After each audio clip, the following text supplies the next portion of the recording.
મિત્રો, આજે હું તમને એવી દાદીમાને મળવા જઈ રહી છું જેઓની ઉંમર છે 95 વર્ષ, પણ ભગવાન પ્રત્યેની ભક્તિ અને ભજનનો પ્રેમ આજે પણ એટલો જ જીવંત છે. દાદીમાનો આ મીઠો અવાજ સાંભળીને ખરેખર આંખોમાં આંસુ આવી જશે.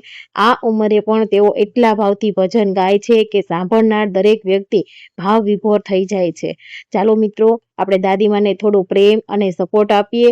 એક લાઈક, શેર અને કમેન્ટ જરૂર કરજો, કારણ કે આવી ભક્તિ અને સંસ્કાર ખૂબ જ ઓછા જોવા મળે છે. તો ચાલો હું તમને હવે દાદીમાનો અવાજ સંભળાવું.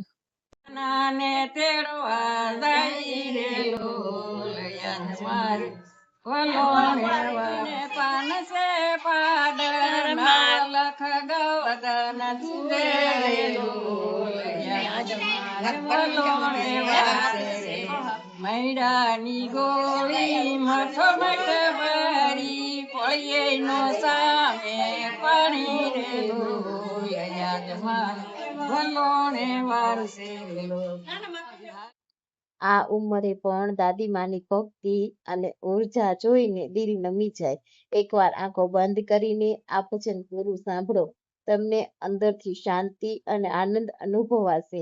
અને હવે તમે જુઓ, દાદીમાના આ મધુર ભજન પર ગોપીઓ પણ કેવી રાસમાં ઝૂમી ઉઠી, જાણે આખું વાતાવરણ ભક્તિમય બની ગયું હોય. આવો ભાવ અને ભક્તિ ભાગ્યે જ જોવા મળે છે.